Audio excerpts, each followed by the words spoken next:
Warning, the following content may contain spoilers for film and television programs. It is also intended for mature audiences. Viewer and listener discretion is advised.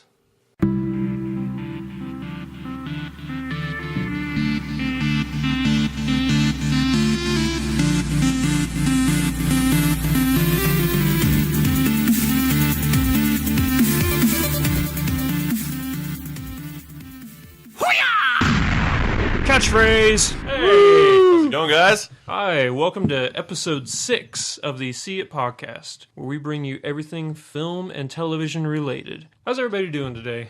Doing well. Doing well? Alright, let's see who we got today. We have... Zach Chadwick. What are you drinking, my friend? I'm drinking some Fire and Blood Red Ale, Game of Thrones beer. You got that the other day. You were so stoked. I was really excited because it's so limited. I mean, it has dragons on the front. It has to be Yeah. good, right? And I got one bottle for each dragon and then a fourth bottle to drink. I am that kind of So nerd. they just have different pictures, or is it a different type of No, ale for each one? It's a different dragon. No, it's the same ale, just different labels. Okay. It's good. And we also have... Austin Fairbairn. A little Deschutes, a red chair. Sounds pretty good. And I, of course, am Andrew Ormsby, and I'm drinking NyQuil. It's going to be that kind of podcast. It is going to be... Yeah. Hey, It might get a little weird. 20 proof. Yeah. Maybe like that episode of South Park where they all drink cough syrup and give the news. Oh, yeah. That was a great episode, by the way. Did you know that NyQuil used to be 80 proof? Damn. Jesus. That was back like when it first came out. That sounds like when Coca-Cola had cocaine in it. I think that was just... that was Fuck you up. No, that was real. Yeah, I think it actually did. Because cocaine used to be thought of as the miracle drug. Late 1800s and then back in the 1980s, we just love cocaine. It's just... Yeah, everyone did cocaine because Johnny Depp gave it to him. Yeah. And Nick Nolte. Yeah, Yes. exactly. He was just throwing that stuff out willy-nilly. He wasn't even in a movie doing it. I'm just curious, how are you enjoying your Xbox One? I like it. The only thing I don't like about it is that it doesn't have HBO Go. You still have your 360 though, don't you? I do, and I can access it on my computer, my iPad, my phone, but I would like to have it on my TV in my front room so I can watch Game of Thrones in the front room, but that's fine. They're eventually going to come. They say it's going to be July or August, but it's just taking them a while, and it's not only the Xbox. The PS4's entertainment apps are taking a while to get out, too. Yeah, I'm probably going to be getting a PS4 in a couple months or so, maybe. Why? I just want one. Okay. Yeah, When are you going to break down, Austin? When am I going to get come a into this next-gen century? console? Yeah, next-gen console. Probably no time soon. No time soon. Wait until more games come out for it. That's the biggest problem with both systems is there's just not a whole lot out. Yeah. Besides sports games. Well, with the Amazon and Walmart right now, you get the Xbox One for $450, and it comes with Titanfall. Shut the fuck up. Because that was like a week after That was a week after I bought my Xbox. I was so pissed. What's the difference in the price between when you bought it? $50. $50. The price of the game, essentially. When are we going to stop referring to them as next gen and start referring to them as current gen? When they announce the next gen. Maybe I'll write into IGN and see what they think about it. But that's neither here nor there. That's all, video games, and we're more film. So, Mr. Chadwick, why don't you pop off with your see it, don't see it opinion of the week? So, for mine, I saw RoboCop, and I was kind of excited to see it. I thought it was going to be good. I had seen the original like forever ago, and I was really disappointed. It looked so much better than it was. The best part of the movie was Gary Oldman, obviously. And Michael Keaton was okay, but other than that, it's almost like they just, to me, it just looked like the same movie. It was trying to be the same thing the old one was. And I know that's like, it's a reboot. Of course, it's going to be the same thing. But it didn't feel like... they did enough to update it. Right. It's like they weren't trying. You know what I mean? Like, that's...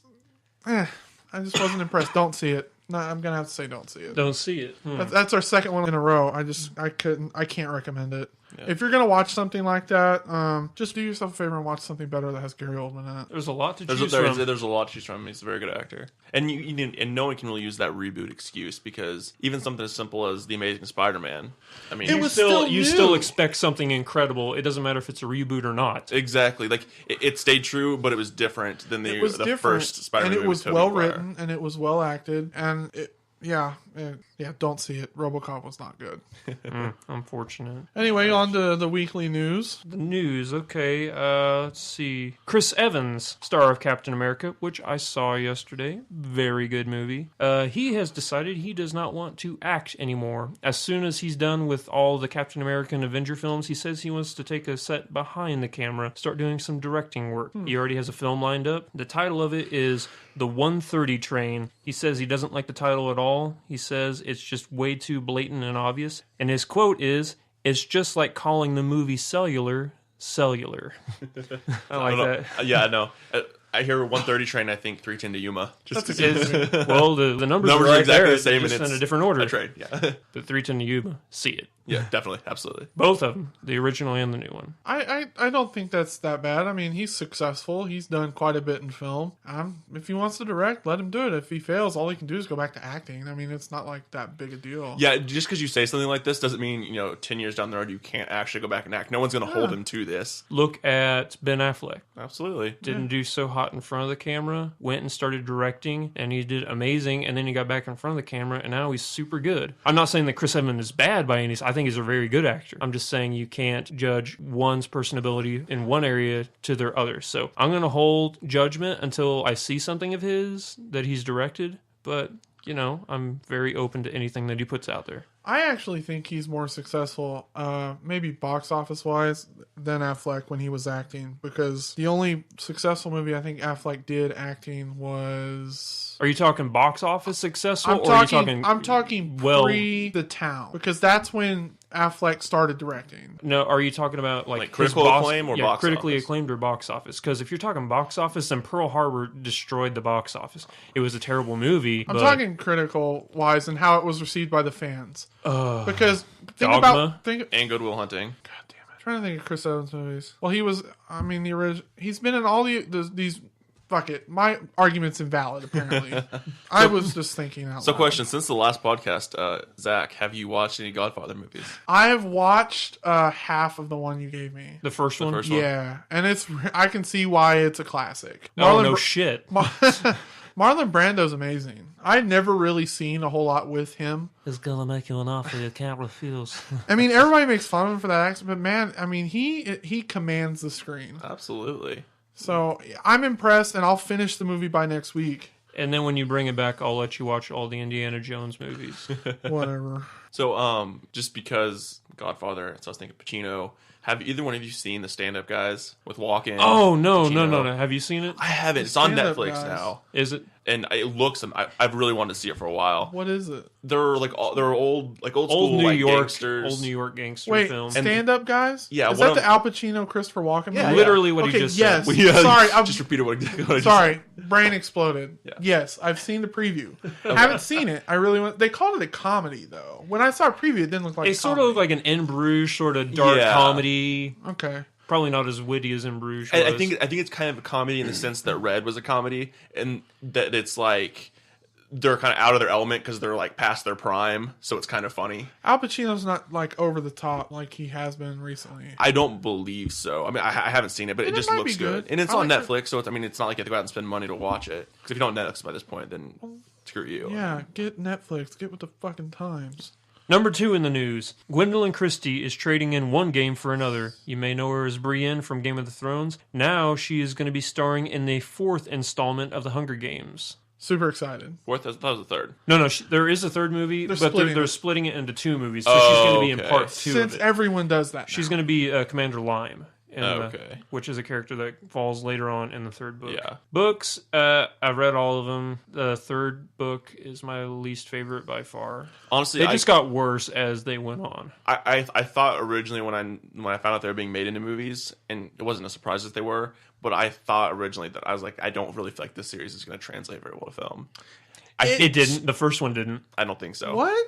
No, first movie was bad. Maybe it's because I haven't read the books. I thought the first one was pretty good. I think that might be a part of it. I did read all the books, and I don't think the first movie is necessarily a bad movie, but I just feel like it misses the main message that the book tries to put forward. I think that's that's two sides of the audience. Is the people who didn't read the books liked it, and the people who read the books were it just felt really superficial to me. I think what they try to do is they try to target it more towards teens, and it's written sort of for teens, but there is definitely a mature adult theme to them. Sort of not what you get as far as like Battle Royale, dark theme to it. Movie. That is a very dark, fucked up movie. Yeah. But, it was just, I hated the shaky cam. Yeah, me too. And you never saw death in the movie, and that's exactly what the books are about. It's about, child death. As much as the writing wasn't as much like Battle Royale, in the books it was closer to that than the films were. Like, as far as gratuitous violence, the two books were more similar in the amount of violence and stuff that you got put in front of you than the movies were. The movies were way far apart in the amount you see, whereas the books were much closer. Well, they want more people to go see it, so they're not going to have it be gratuitously violent. No, yeah. I mean, they want the tweens to come in and see it. The tweens who read the books. So it's not, I mean, obviously, and granted, that's fine. I mean, I don't care. I want to see it simply because she's in Game of Thrones, and I think she's awesome. But I've heard that the third book is the weakest. Yeah. So that makes me hesitant to see it. My wife loves the series, so we'll probably see it. Yeah. Oh, I'm going to still see it. I don't really think I have a choice. I mean, I think a lot of those, like, kind of fantasy or sci-fi, like, book series that are, like, written for young adults, I think the reason so many people like them, and the same reason I like them, is because they're so easy to read. Yeah, not like they're simple, like worded, but they're just with the pacing and how the author writes them. It's the same reason I love reading Harry Potter. That's like because they're just so much fun to read. Yeah, they're awesome. Harry Potter you could read 1,000 times and they won't get old. Exactly. But it's kind of like there's a series that they tried to make into a movie called The Mortal Instruments. Yeah. The series of books is good. The movie was shit. Yeah, I actually saw the previews, like the trailer for it, and I thought it was like, okay, that actually looks like a cool storyline. And then as soon as someone like watched it, they're like, no, don't even. No, is that the one that has Jeremy Irons in it, or is that Beautiful Creatures? No, that's Beautiful Creatures. The Mortal Instruments series is they're all the same. Well, yeah, but it's the one where it's like shadow hunters or like the angel police. And they, demons and angels and blah, blah, blah. The movie was not good, but the books are decent. Oh, this so I tastes kind of get what you're saying. I kind of get what you're saying. What are your thoughts on why they split, like, when they take a trilogy of books? Like, they're doing it with Hunger Games. They did it with Twilight. Yeah. Blah, blah, blah. Why they split the last book into two movies? Box office. It's money. I mean, but that doesn't necessarily translate to better movie. Oh, absolutely not. What about The Hobbit, though? That is completely different. How? They took one book and made it 3 movies. Yeah, because they're taking one book and making it into 2. There's way more source material. Way more. I think that Peter Jackson just took a lot of liberties to stretch it out. What happened was New Line went into the red, and they need to make money back so they avoid filing bankruptcy. That's exactly what you're saying, but it's money. But it works because there's more source material. Yeah. There is like 1,000 pages of the Silmarillion and stuff in the appendix of Return of the King that they can use for that. So it works. I'm talking about in Hunger Games and stuff where it just seems like they're simply doing it just for money. Yeah, no, I kind of understand that because, like, Harry Potter, the last one split into 2, but that's a massive freaking book. That's a massive book. They had to do that. They had to do that versus, like, the last Twilight book. It was no bigger than the rest of them. Or if it wasn't considerably so. There was a rumor going around when Harry Potter 7 came out that Rowling said, you have to put everything in this book into the movie. Mm-hmm. And they essentially did. I mean, there's a few minor things that aren't in the movie, but they essentially, everything's that's in the book is in the movie. It's been said that the closest book to film adaptation ever was Harry Potter 1. I believe that. I've heard that it's like is the closest. Word. Yeah, like there are bits of that dialogue in that movie that are word for word from the book. Like they hit every plot point on the nose. Yeah, that's the whole reason I haven't read the first book. Because Well, I watched the first movie at a friend's house, and she said this is basically the first book. You don't need to read the first book; just read from here on out. Yeah, and that's what I did. News set number 3. MGM is suing Universal Studios, claiming that their new project, Section 6, is a ripoff of the James Bond franchise. with good reason too, because here is the synopsis for Section 6. A feature of a daring tuxedo-clad British secret agent employed by His Majesty's Secret Service with a license to kill and a 00 secret agent number on a mission to save England from a diabolical plot from a resourceful villain. That's James Bond. Dead on. No, seriously, like, this is just, it's like my same point every week. I feel like everyone's just so damn lazy now. Just come up with your own damn stories. It makes me wonder if they're intending for this to be what we don't think. Like, it's something that they're setting it up to, like, it's gonna like, they say it's gonna be this, but it's gonna be a comedy. There's no. Like, there's just possible. wait. They're not that dumb, are they? Like, really? They're not that stupid. They can't be. I don't know. I've seen some pretty dumb movies. Well, that's true. I mean, we are getting Winter's Night. Hey, that's going to be the greatest movie of all time besides Kung Fury. Yes. Kung Fury looks fucking awesome. Like, see, like, things like that don't take themselves so seriously, but just admit that, hey, this is kind of ridiculous, but we're just going to go all out. I have a lot of respect for that. But stuff that takes itself too seriously, and then, like, Winter's Night, you're just like, no. Is there a release date for Kung Fury? It's probably already out. I need to see. Well, it wasn't a Kickstarter, so it Yeah, it was still... Kickstarter. I don't know if it's still in development or not, but that trailer looked like every 80s dream I ever had. Dinosaurs fighting Thor and Kung Fuhrer, Kung Fu Hitler. Well, it says, according to IMDb, it's a short. It's not an actual movie. Not a feature length. It doesn't have a release date, so it may already be out. Well, a lot of the Kickstarter stuff has, like it'll release to, like, the people that, like, help support it first for, like, so long, and then it'll release to more general audiences and stuff like that, so... News number 4. Arnold Schwarzenegger has confirmed a Twins sequel. The film is to star the original cast, Arnold Schwarzenegger and Danny DeVito, while adding on the comedic actor Eddie Murphy. Apparently, from what I listened to Arnold Schwarzenegger on his latest interview on the Nerdist podcast, he was saying that pretty much the film is going to take place as they are at their current age. Their mother passes away. They're reading the will and they find out that there's a third brother and they go and find him and it's Eddie Murphy. Why? Because they made more money on that movie than any other movie they've done. Yeah, you were telling me about this before, but you know, like, that is true. Well, that's true, and you have to tell that story because I think it's crazy. Just go onto the Nerdist podcast and listen to the Arnold Schwarzenegger interview. Not only is that part's really good, it's probably one of the best interviews I've heard in a long time. And it's a fairly recent one, too. Like, in the last 4 or 5 interviews the Nerdist has done. Though the aspect of that story that, like, how they made so much money off that is, like, really interesting. They're obviously not going to be able to make that kind of money again because no one's going to be stupid enough to give them 33% of the back end of that movie. I'll go see it. Sorry, going You're back... not as old as Zach and I are, so you don't remember the Twins whenever it came out. No, I do not. I saw it. Yeah. It's fine, but they don't need to make a fucking sequel 30 years later. Real quick, going back to Kung Fury. That movie had a target fundraising of $200,000. It raised $650,000. So it got 3.5 times its funding. So it's supposed to be released in 2014. In what time frame did it reach that goal? 2 months. Shit. That's crazy. Any promises for backers? Nothing? I didn't see. I'm just trying to find a release date. Zach was saying earlier, and he was admitting to how much he's enjoyed watching Veronica Mars. Yeah, how's Hey your vagina? man, it's not that bad. No, hey, no judgment here, but You're just saying that because your wife listens to this podcast. Yeah, if I can get her to. She's like, I have to listen to you talk about this bullshit for hours on end at home. Why would I listen to it on the freaking internet? But you know what? We'll pretend that she does. You know, listen, okay.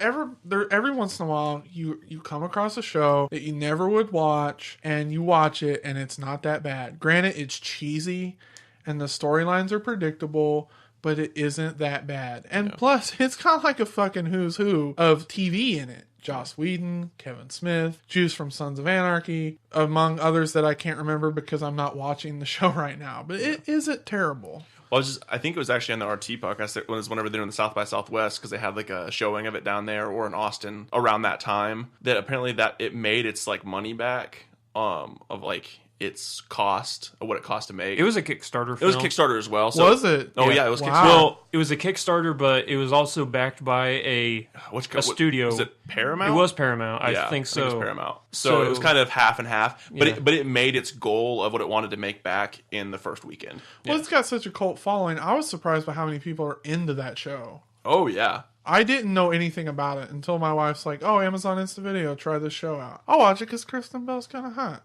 But other than that, it's Not the best. It's not that bad. No, I didn't say she was the best. She's not Kate Upton or Scarlett Johansson. My wife threatened to come up here and sing "Build a Snowman" to you from Frozen. God. It's Kristen Bell, right? You know, greatest song of all time. You guys heard the news about Frozen, didn't you? No. That it's in the top 10 grossing films of all time now. Wow. I feel like more and more... It's made more money than any Disney film ever has. That's crazy. I feel like more and more as like we go on in years, we're going to have more and more movies break that top echelon of like grossing films, even if they aren't the greatest films, just because inflation. Of inflation. Yeah. I think they take into account inflation and they try... Yeah, they do. No, they don't, because if they did, Gone with the Wind would be the highest grossing movie of all time. Yeah, it is on some... Right, for models that count for inflation, but the ones that don't, Avatar is, or Titanic, or whatever the fuck. I think it's Avatar. That's fine, as long as it's not Because it was Titanic before Avatar. Yeah. That movie's awful. It's not that bad. Which one? It's terrible. Titanic. Okay. Fucking terrible. Sorry. No, it's not that bad. Yes, it was. It was terrible. I'm going to save this one piece of news for the last, even though it's the most important. We'll just skip down to the Sci-Fi Channel is set to create a new series based on Terry Gilliam's 12 Monkeys. It has been given a green light for 12 episodes. It will star Aaron Stanford, Noah Bean, Amanda Schull, and Kirk Acevedo. I probably butchering that last name. Acevedo. Sorry, Kirk. Brad Pitt, really good movie. Who else was in it? Bruce Willis. Is he involved in any way in this movie? No. See, I want to see a trailer. It's a Sci-Fi Channel. The movie was so good. And Terry Gilliam, he's made some stuff that wasn't that. I mean, he made the Imaginarium of Dr. Parnassus, which was the Heath Ledger's last movie. It was okay, but man, 12 Monkeys was pretty awesome. Yeah. No, it was a great movie. You know what? I mean, sci-fi doesn't... I mean... I'm kind of torn. Like, you have to like the style that sci-fi does because it's all kind of similar in a way. But they have some shows that have some pretty good storylines. I can't believe you skipped straight to Imaginarium of Dr. Parnassus when you talked about Terry Gilliam and you didn't mention Holy Grail. He did not do Monty Python and the Holy Grail. Dude, get the fuck out. Yeah, he directed Holy Grail. Dude, I don't know the directors of those movies. I've just seen those movies. I didn't know Terry Gilliam did that movie. Yeah. Man, I'm a bigger fan of his now. That is like a classic. And he also did The Meaning of Life. Oh my god, man. Brazil. Every really good sperm movie. is sacred. The Brothers Grimm. And then he has that new movie coming out with Christoph Waltz, The Zero Theorem. Oh, is that the movie where about the hacker? Yeah. Yeah, I haven't seen it. It looks trippy as anything. Seen it. But I don't know. That's fine. I mean, sci-fi's not bad.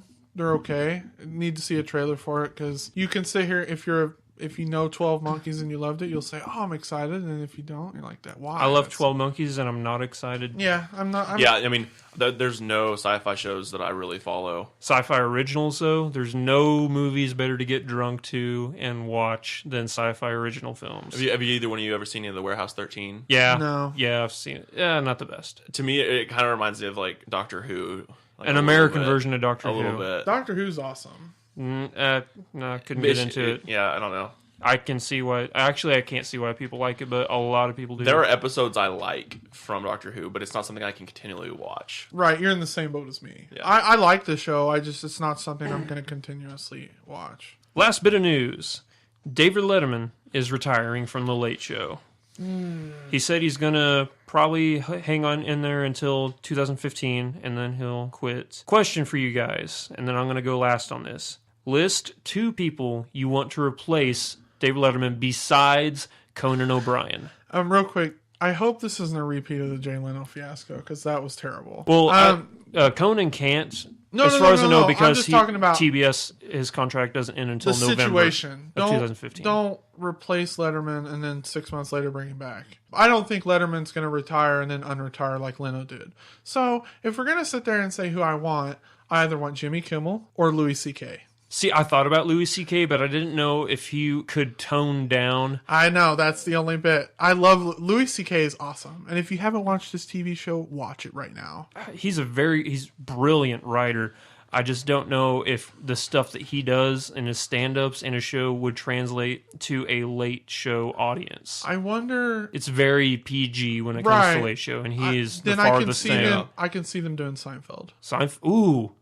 I did not think about him. That's a very good one. I can see that happening. Yeah. Okay. Interesting. Awesome. I actually really dislike almost all late night talk shows. Oh, I'm with you on like on that. every channel. No, but this isn't who you think, it's who you want. Oh yeah, no. What I'm saying though is like the two people I'm about to list off do not fit the mold for anybody that like is currently in there or anything I think anyone will probably say because it's who I'd want to see and it's completely different. Chris Hardwick, so number one. Nice. That wouldn't be bad. I would definitely take Chris Hardwick as a late show host. And my number two, Jeremy Clarkson. How awesome would it be to see Jeremy freaking Clarkson as the freaking host of the Late Show? I don't know if you could get him away from Top Gear. Oh though. no, of course not. That's his bread and butter. That's his baby. But Yeah. I would love to see it still.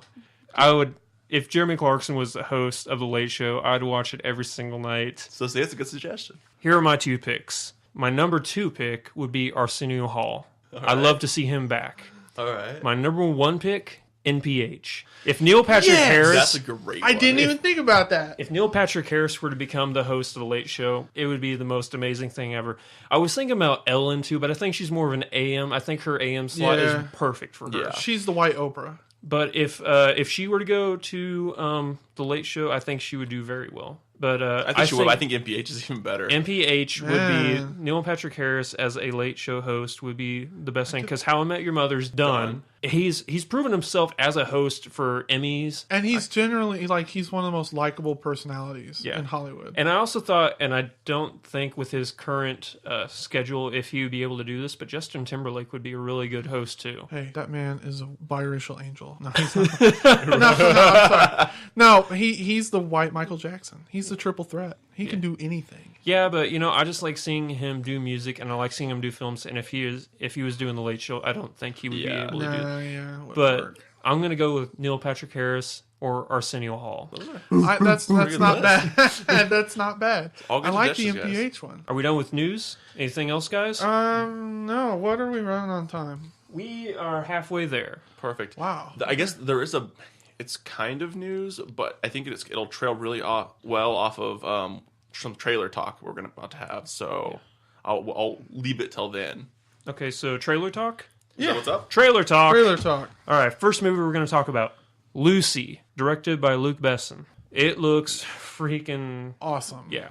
It does look good. The first thing I kind of thought of as the trailer goes on, it gets to be more and more like a very strong sci-fi element. Yeah. That's not necessarily there through the first half of the trailer. But what it made me think of whenever it's kind of describing what's happening to her was Limitless. With That's what I Bradley was Cooper. Yeah. looking. It's whenever like Morgan Freeman talks about how the human brain only uses 10% of its potential. Yeah, and then when I can access 100% now, and I can do all these amazing things with my mind, I was like, okay, so this is Limitless, Bradley Cooper. But as the trailer goes on, you're like, okay, this is nothing like that movie.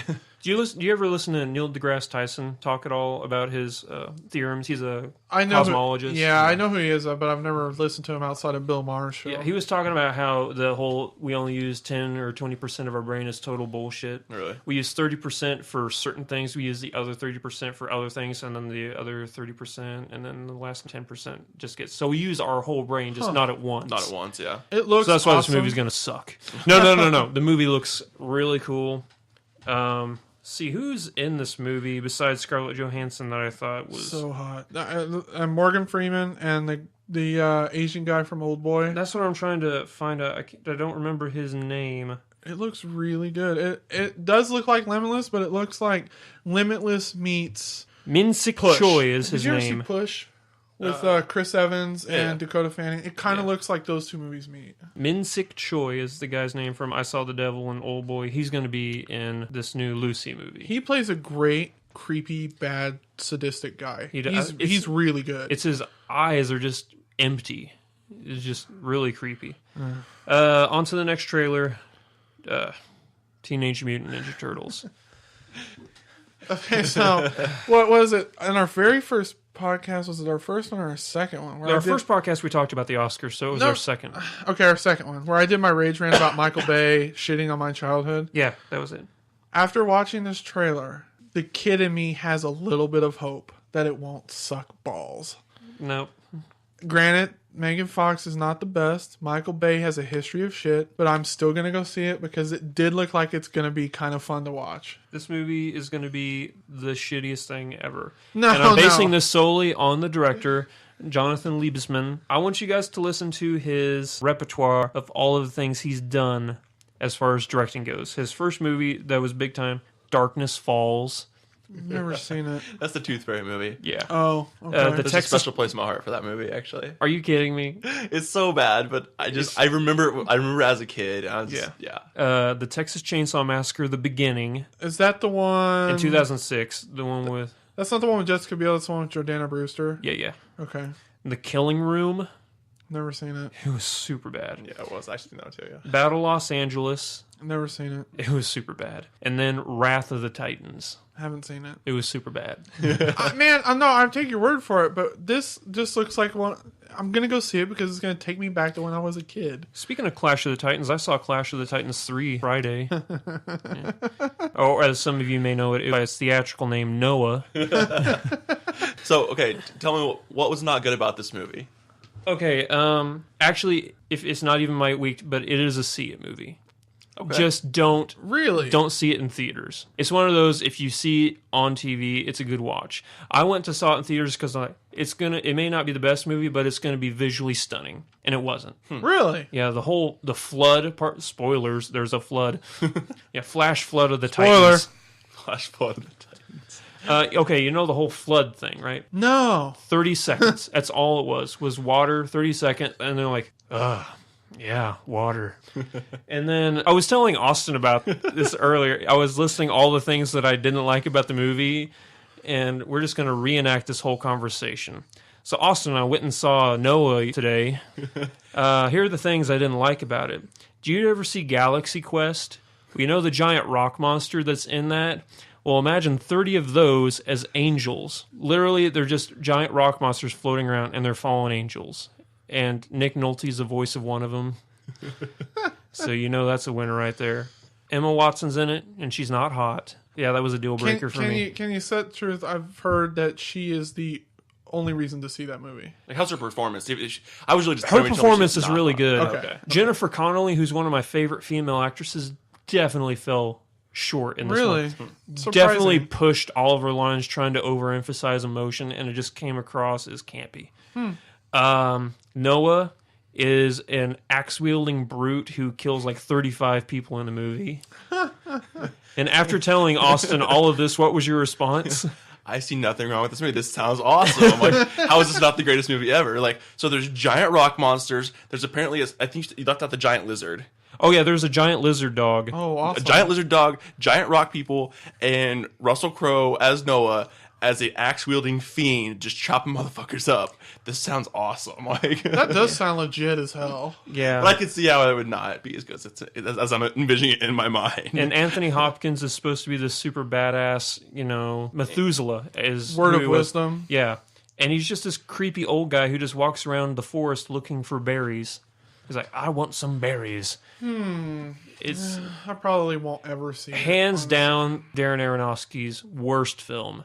But if you stumble upon it, you see it like on Netflix or something or on TV, I'd watch it. If I'm ever on the fence about a movie, whenever I give my opinion on it, if I'm not going to, I don't know if it's going to, I always say see it. Yeah. Because if it's close enough, it's going to be a see it for me. I like that. How you do that. It's got enough pull for me that I think, I'll still see it.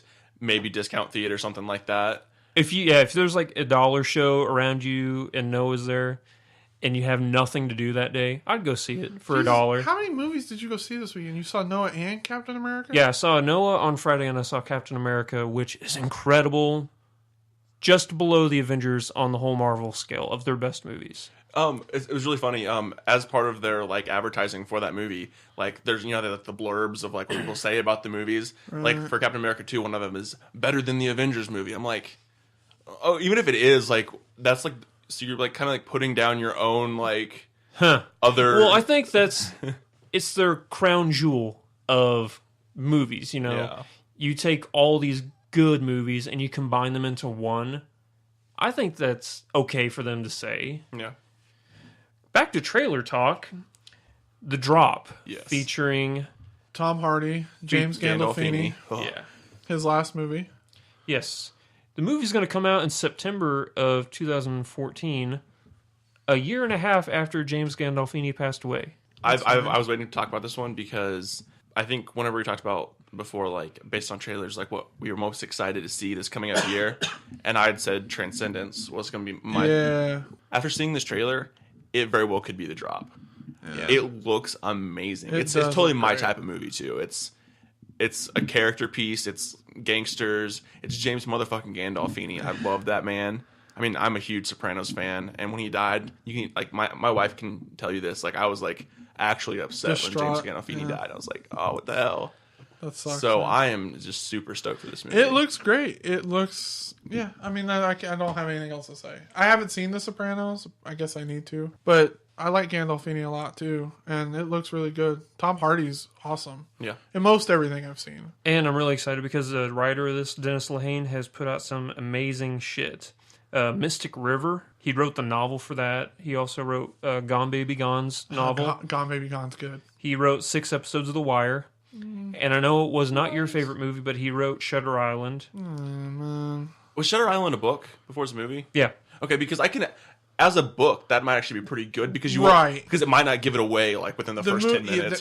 That's true. You can't blame that on the writer, though. No, I'm not blaming it on the writer. The movie just wasn't good. But the drop, it looks like that edgy, sort of, kind of reminds me of like a New York version of The Departed. Maybe not so conflicting, cop-driven, more, more internal. More like The Town, maybe. Like the town. Yeah, I was thinking about that. But it seems quieter but darker than either one of those films, though. Yeah. It does, because both of those films, like, there's a lot of, I mean, this seems like there's action in it, but it's more like quiet and dark and internal, like it's action within the confines of the story, not like Die Hard type shit. Exactly. There's not explosions and gunfights everywhere. Right. Like when someone dies, you're gonna feel it. It's not just mowing people down with machine guns. Yeah. The novel, if you don't know what we're talking about, the novel is called Animal Rescue, is what the actual novel that this movie is based on. That's it. Yeah, because if you watch the trailer, they do show that dog a lot. Yeah. I was confused why that dog was even in it, but I'm sure it probably plays maybe a bigger role in the book. Yeah. It has Tom Hardy, who's great. Noomi Rapace. Is it Rapace? How do you say her last name? Noomi Rapace. Rapace? Okay. Yeah, that's how I say it. Scandinavian, and I don't even know how to say it. And, James Gandolfini. It's just going to be edgy, dark, gritty gangster film. Yeah, it's going to be pretty good. Yeah. This is what I wanted to tail off on with my little piece of news. Go for it. And it's actually kind of a trailer, too. Have you guys seen the trailer for Brick Mansions? Oh, yeah. That's coming out. I haven't seen it. It's like parkour, like cops or whatever. Yeah, parkour cop movie. It looks ridiculous, but I'm just wondering like what your guys' thoughts on it, because this is the first one to come out since his passing, and I'm wondering if it's going to be the last or not. I thought his Hours movie was the one that came out right before his passing, where his... Well, yeah, before his passing. No, this is the first one since. Post dying. No, that's what I'm saying. It came out after he passed away. I don't think it was not in theaters. It came out like 3 weeks after he died. Hours? Yeah, it's the one where he's, after Hurricane Katrina, he's in the hospital with his daughter, who's like on a breathing apparatus, and the power goes out. So he has to have this crank generator that he has to keep cranking for his daughter's life support. Like every hour he has to crank it up. Interesting. I didn't even know about that. It says it came out... Well, when did he die? I don't remember. It did come out in 2013. Yeah. I don't know. I just know that this movie... It may have came out before, but it may have been a limited release. It did not get a Yeah, wide... I think it was on release, because I don't know anything much about it, but... I wanted to see it. It looked like a really good movie. I haven't read any reviews on it yet. It doesn't seem like it's... I mean, when you get him away from Fast and Furious, he's not that bad. Yeah. He's in one of the really cool, underrated movies I've ever seen called Running Scared. Mm-hmm. Awesome. That's a pretty movie, yeah. Really good movie. I mean, Fast and Furious, it is what it is. I'm not saying it's terrible, but... Yeah. It's like when you get somebody away from being typecast to something, like when you get... When you get Robert Pattinson away from Twilight, he's not that bad of an actor. Just like when you get Walker away from Fast and Furious, you get Vin Diesel away from Fast and Furious. They're pretty good. Yeah. I was just kind of curious on what you guys would thought about, kind of leaving a legacy behind as an actor, and how much that last film plays on that, because you're talking like Heath Ledger. Like Heath Ledger's last film was like the film you were talking about earlier. This one looks like it's going to be Gandolfini's. This one might be Walker's last one. So, like, what do you think? I mean, do you think... Well, we're not for sure yet if all of Paul Walker's parts in the new Fast and the Furious have been cut. That's true. I don't think their last movie is what has a lasting impression. I think It's their work as a whole. Their work as a whole, and then you don't remember Heath Ledger for The Imaginarium. In fact, I'd venture to say most people don't know he's in that movie. Yeah. You remember him for The Joker. Yeah. You remember Brokeback Mountain. You remember Didn't think that about you. You remember Philip Seymour Hoffman. You remember him as Capote. Yeah. You don't remember him as the guy in Hunger Games. You know what I mean? Actually, probably my favorite Philip Seymour Hoffman movie is either Boogie Nights for his performance or The Master. I haven't seen The Master and I didn't like Boogie Nights. Have either of you seen Pirate Radio? Yes, yeah. I didn't like it. You didn't like Pirate Radio? I liked Pirate Radio. I love Pirate Radio. I thought it was great. I'm sorry. But for Philip Seymour Hoffman, I do think his performance in Capote. Also, Doubt. That was a good movie. Yeah, Doubt was really good. But no, like I said, I don't think it's the last movie they made. I think it's their most iconic movie is what they're remembered for. Yeah. So yeah, Brick Mansion. I don't know if I'll see it or not. It's not something it hadn't had the appeal to me to see in theaters at all. But yeah, Paul Walker's fine. I won't see it. Yeah.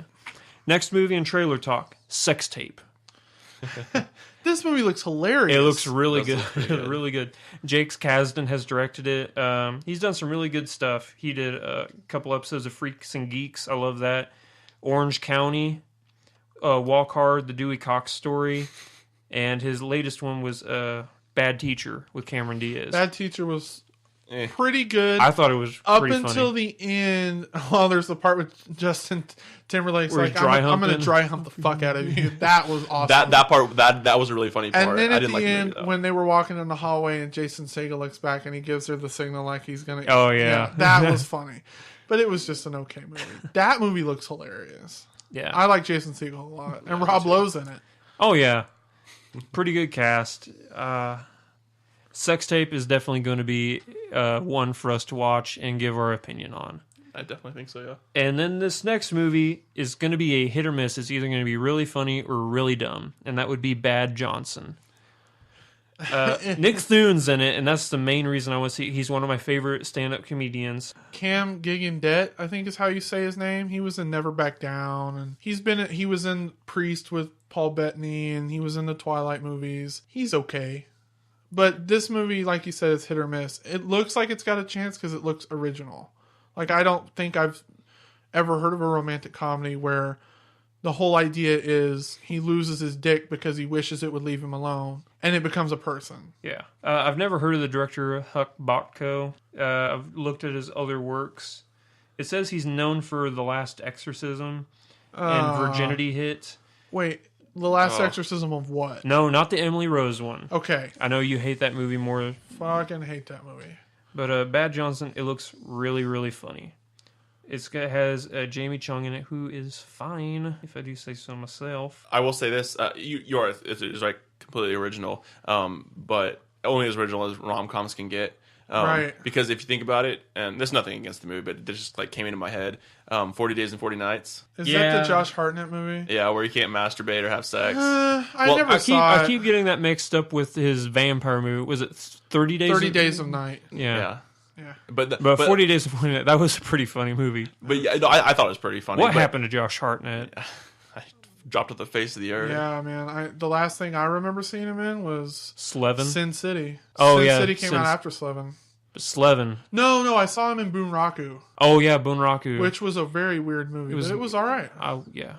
But Bad Johnson is, like I said in the beginning, it's either going to be really funny or it's just going to be really bad. So I think we're done. Is that our last trailer? Yep. The last one that I think's worth talking about, really. Well, since I'm guessing we're about 45 minutes? Yep.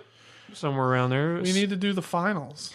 March Madness TV edition 2014. The finals. Yes. All right. Here we go. I don't think we need to do the introductions about what this is all about. We've done it for the last 4 or 5 episodes. So the finals tonight between Breaking Bad and House of Cards. I think we need to do like we did with Game of Thrones and House of Cards. Go around and talk about Breaking Bad for a minute. Talk about House of Cards after that. And then give our votes. Brilliant.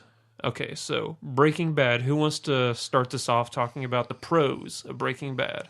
Pros of Breaking Bad. Since we're going to the last season, the series finale was very, very good. So there's definitely that going for it. It is one of the most beloved series of all time. I kind of gave it some guff earlier on. I have gone back and started rewatching some of them early on. I'm going back through it. I'm already in like the third season. It actually is a little bit better going back and watching it through the second time, just because eventually you're going to get to a spot that's like really good. That was kind of hard for me the first time watching through, because it's like I got to wait till I get to something good. I don't know when it's going to happen.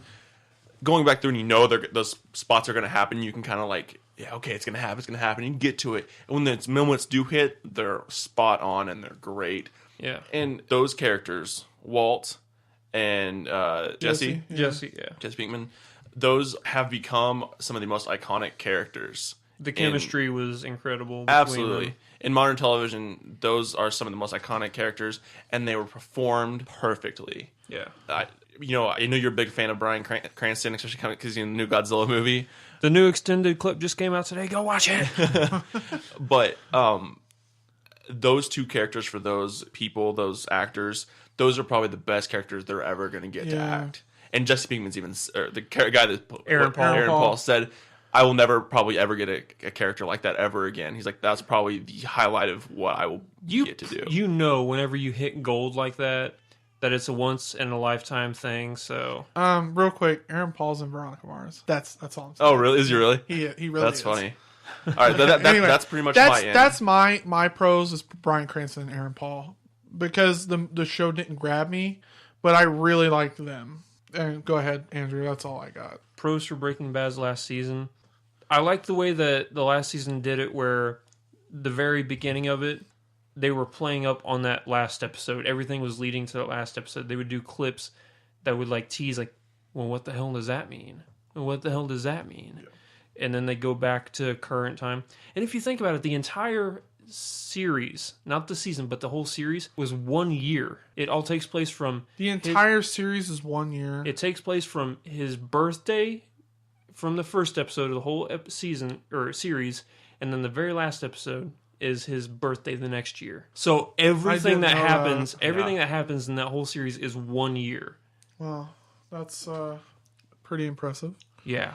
So to think his whole rise, the fluctuation of everything they went through, him and Aaron Paul, in 1 year is beyond astounding. And I think they could not have tied it up better than how they ended that whole series. Yeah. So those are my pros for Breaking Bad. So let's give our pros for House of Cards. Real fast. Wait, we got to interject because we're doing March Madness, right? Florida just lost to Connecticut. Oh yeah. Holy shit. You didn't see that one coming? No. Now we just need Kentucky to win so they can win it all. Thank you. That's it. Okay. House of Cards pros. It's amazing. Kevin Spacey is creepy. He's intimidating. He commands the screen. Robin Wright, who I've said it before, man, she's awesome. Who do you think is more intimidating? Kevin Spacey or Robin Wright? You think her, without a doubt. I truthfully believe that Claire, has probably killed people for fun.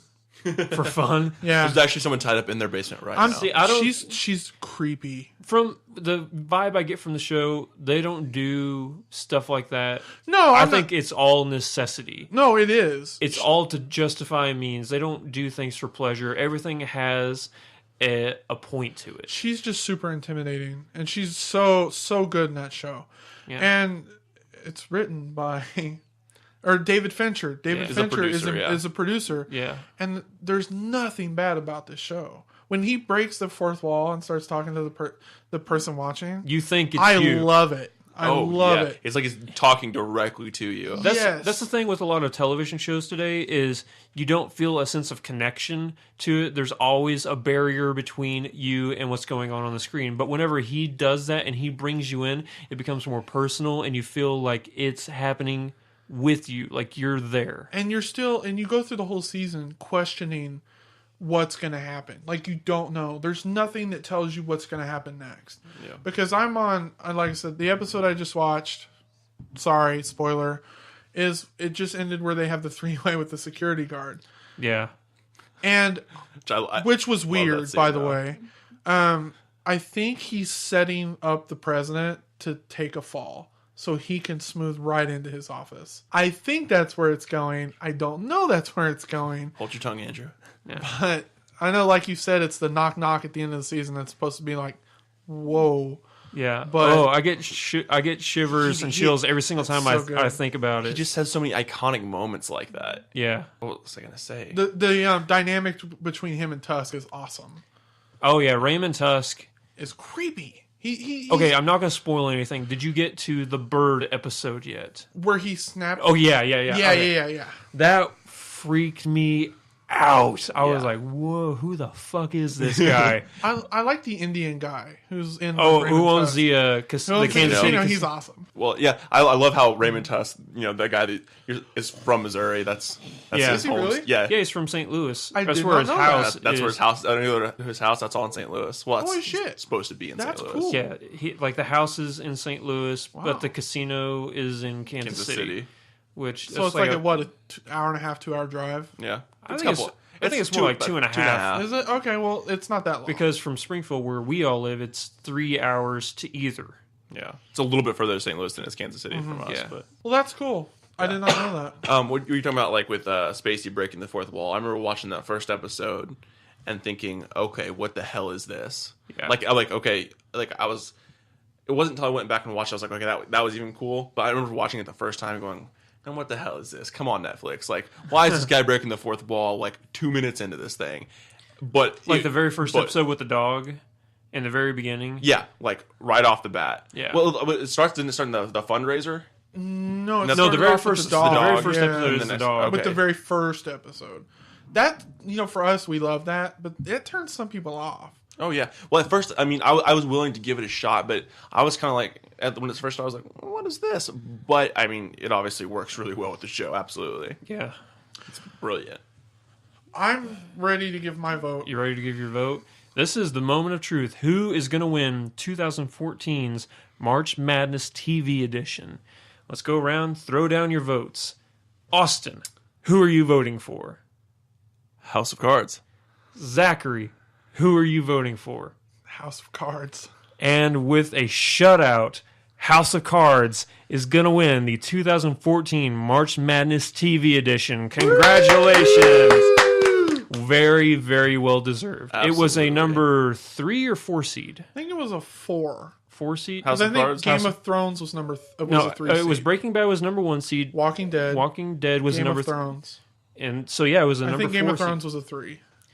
I don't know. Either way, this is not saying that House of Cards is the greatest show. Watch every show that was on our list. Yeah. Because they're all good except for Mad Men and Boardwalk Empire. Obviously, some shows are better than other, as the bracket Right. has proven. Yes, absolutely. Exactly. Now, that being said, we have a great year of TV to look forward to. Absolutely. Walking Dead season 4. Wait, no, season 5, I guess. House of Cards season 3, because I'm sure they're going to make a 3rd season. Yes, it's already been approved. Yeah. And the series of the year, which starts tomorrow, Game of Game Thrones of season Thrones. 4. Tomorrow. I'm super Watch that excited. shit. 8 o'clock tomorrow, Eastern time. No, it's actually Central time. 8 o'clock Central time tomorrow. Watch that shit, HBO. It's going to be great. Not the best. No, I'm joking. No, yeah. But seriously, not the best. HBO they replay it, don't they? They do throughout the week. Throughout the week. They play it later that night too, don't they? Yes. Yeah. Good, because I'll probably have to work. If you have HBO Go, you can watch, watch it it anytime. anytime. Yeah. We are going to end this podcast with another round of IMDb Idiots, where we do the top 250 films on IMDb, and we try and guess which film is being described. Austin is going to be the showrunner tonight, and it is going to be Zach and I who are going up against each other. The best out of 3. I have an undefeated record. so Do you far. really? Yes, I do. Oh, that's right. You are undefeated as of now. I'm really fucking good at this game. And again, this is taking the top 250 movies on IMDb's list. Yeah, we're going to run out soon. Well, we can always go to other movies Absolutely. by year. We can do the bottom 100 that IMDb has. No, because I haven't seen any of those. Well, maybe a couple of them, but I haven't seen Troll 2. Oh, you're missing out, man. Oh my god! They're in here. And then they're gonna eat me. The best part is the fly that lands on his head. What was the Garbage Day movie? Do you know what I'm talking about? Oh, I don't know. Garbage Day? I don't know. It's gonna drive me crazy. I can't think of the name of that movie. All right, you guys ready for your first one? I am ready. Are you ready? Let's do it. All right. This is a 1954 action drama. Okay. The Good, the Bad, and the Ugly? No. Damn it. Here we go. Quote. So, again, we are defeated. Is it Seven Samurai? Yes, sir, it is. I haven't Well seen done, that sir. movie. I Oh, If you haven't dude. seen Seven Samurai, you definitely should. It's over there. Grab it. all right. You said 54, and Wow. Yep. Of course, I was waiting for you to say if it was a Japanese, any Japanese actor, and it would Well have done, sir. narrowed it Yeah, down. no, that's why I was like, as soon as I name any of these, he's going to know who it is. well done, so. sir. Yeah.